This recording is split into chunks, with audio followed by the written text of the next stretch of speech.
No let-up in the relentless fixture list for Chelsea. They're back in Premier League action this weekend after a trip to Japan for the World Club Championship and, of course, a trip to Leeds for the Capital One Cup.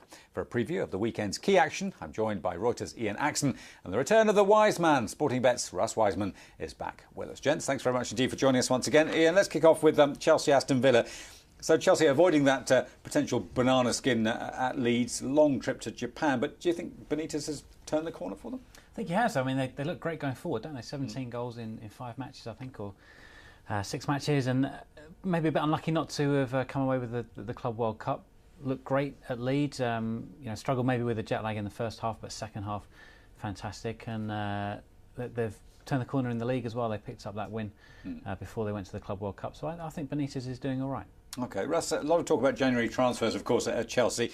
Sturridge appears to be on his way out, probably to Liverpool, but possibly making way for Atletico Madrid's Falcao. I mean, is that the hottest money? Well, what a move that would be, and that's certainly an upgrade, isn't it? Let's be clear about that. Falcao, one of the hottest players in the world at the moment, and Chelsea clearly under Abramovich want to sign that kind of player, don't they? And I think overall their transfers this season haven't been bad, have they? Mata has been pretty successful. Hazard on his day looks a good player. They clearly need to upgrade in some areas, and I think as Ian just said then, they've actually done quite well recently. Maybe this is them turning the corner slightly. OK, well, before we talk about this Falcao, I've got a clip to show you of another Falcao. This is the 35-year-old Falcao, and he's widely regarded as Brazil's top futsal player. Watch what he does with his free kick. This is just ridiculous. Fica esperto. Manuel Tobias, de letra o passe, Falcão, e que é isso, Falcão? Que golaço! I think it's 5 million on the transfer fee just there, I think, alone, Nigel. Yeah, very impressive. Yeah, that's just a young 35-year-old, so shows what you can do. Here we go, slow motion. Thank you very much. Goalkeeper kneeling, almost in admiration already before it goes in. I think Atletico's Falcao, if he could do something similar, Chelsea would be on to a winner, but I'm not sure he can. That's pretty amazing. Shades of Platini or something, isn't it? From those of us old enough to remember that. Let's talk about the Chelsea-Villa game, though, Russ. I mean, where's the value for the punters in this one? Well, value-wise, Nigel, you can't really look past Chelsea in terms of the winning the game. But Villa, let's not forget, they went to Anfield last week. They did the business at a big price, around about 15-2. Similar kind of odds this time, even bigger again, 17-2. And Chelsea, I think we have to look at this in terms of value. This is the time of the year where punters tend to back the favourites. They can't stop themselves backing the favourites in the Christmas period. And I just think Villa, at this kind of price, maybe they've turned the corner as well. I was going to say, because there's a lot of talk about Lambert turning the corner, very young side, and just beginning to maybe start delivering earlier than maybe people thought they would. I think that as well. I think they're looking at a very fresh, energetic side. And in terms of a correct score, 25-1 for 2-1. Huge price. May not happen, but I think it's better than backing Chelsea at essentially better than 3-1 on. That's a really short price, I think, for a team still with a little bit of turmoil there, I think. OK, Ian, let's move on to Man United. They're kicking off their festive season against Swansea. Do you see Fergie's men still being on top by the beginning of January? Absolutely, yep. I think no hesitation there at all. Funnily enough, I don't think United are as good this year as they have been in previous years, but Ferguson, he just seems to be able to grind out the results. Obviously got problems at the back, but they've got players coming back, especially in defence. So I really fancy them to push on. Man City look to have a few problems as well. I don't know if Mancini... there always seem to be a couple of games away from crisis, Man City, and the Balotelli thing this week. But I just think United... without playing particularly well, have looked really good, and you fancy them maybe to hit a bit of form as well. Am I allowed to say I'm sick and tired of hearing people say Man United not playing well, but they happen to be at the top of the league? The way Swansea play, Michu could be a real problem for the Man United defence. And people saying, well, they're the Barcelona of the Premier League. They could cause United problems if they get it right on the day. Well, I think they're a super little side, actually. They really play terrific football. They were one of my tips to go down at the start of the year. Completely have to shelve those plans now because they really are playing really good football. They've got a real good energy about them as well, Swansea. If you take them lightly, they can actually run all over you. And I think United will find this difficult. Let's not forget, it's only a month or so ago that Norwich beat United in the league. And as Ian said, it's really United are top of the league because they make less mistakes than other sides. But I wouldn't count this as a gimme. 3-5 and around about 4-6. It's a very short price for United, I think, to win away at the Liberty. And I think, again, looking at value, Nigel, let's try and get some Christmas cheer into this. Let's back the big prices. But better than 4-1 Swansea, I think it's worth a speculative interest. I'm not saying United won't win the league, but this might be a bit tricky for them. OK, so we're looking for a bit of Aston Villa, a bit of Swansea, for a bit of value. Let's go on to Spurs against Stoke. Villas-Boas finds his team in fourth. And again, as you mentioned with Man United, with some important players coming back, they've sort of crept up there, haven't they?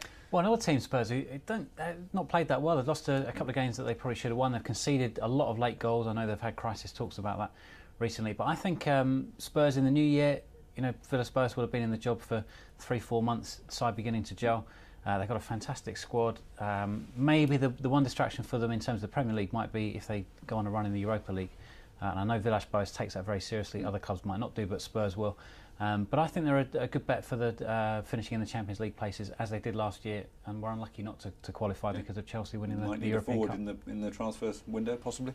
Possibly, but look at Jermaine Defoe. He's the banging only the goals away. He's got to stay fit, though, basically. Yeah. Okay. And Russ, looking at the same way as we looked at the other ones, are decent odds on an away win here? Possibly, but on this occasion, I think Stoke. One thing you get with Stoke as a bettor and a punter, you have to look at the fact they do not score any goals away from home. Incredibly difficult to beat at the Britannia Stadium, but they don't score enough goals away from home. So they will have a very set game plan under Tony Pulis, which is to defend, try and keep it 0-0. That's why punters bet under 2.5 goals, which is a big global betting market, Nigel. But you can see why Spurs are the favourites here. They've actually got a very good run of games here, and I back up what Ian says. I think they've got a chance of making Champions League places because they've got 4 or 5 games now. It's lower half teams. I think they can go on a good run.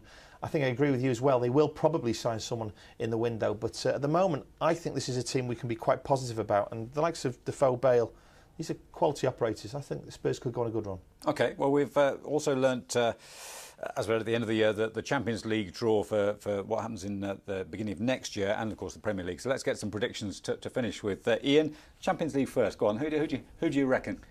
Well, I fancy one of the German sides, maybe Borussia Dortmund or Bayern Munich. Obviously, Barcelona are favourites, and a lot of people won't look beyond them, and Real Madrid as well. But the Bundesliga is a very, very strong league. We actually have it in-house here. We see it every week, and there's some quality football there.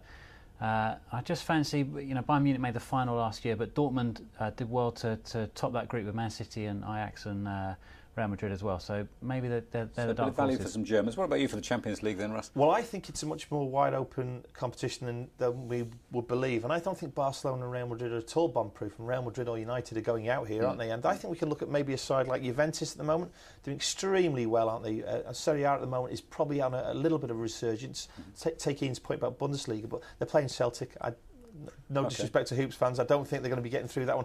I think Juventus will get to the quarterfinals. I think they could be an outside bet. They're around about 10-12 to 1, and that's a reasonable price, considering it's a wide open tournament. All right, and finally then, any value against Man United for the league? Well, I think we have to look at a value against them because City, they clearly will improve in the second half of the season, and they will make a bid for to try and take the title, retain it. But United favourites at the moment, but City, let's not write them off. I think we'll see these odds. But it's between those two. Definitely, only 2-run race. Ian, finally on that? Absolutely, 2-horse race for me, and I think United will maybe just have a bit too much experience, and got a good manager as well, haven't they, in Ferguson? Watch out for that final day, obviously. Gents, thank you very much indeed for that. My thanks to Reuters' Ian Axon and Russ Wiseman of Sporting Bet. Well, that is it for another week and indeed another year. Sports Spread is taking a well-earned rest next week, but join us again in the new year when our first port of call will, of course, be the third round of the FA Cup. I'm Nigel Stevenson. This is Reuters.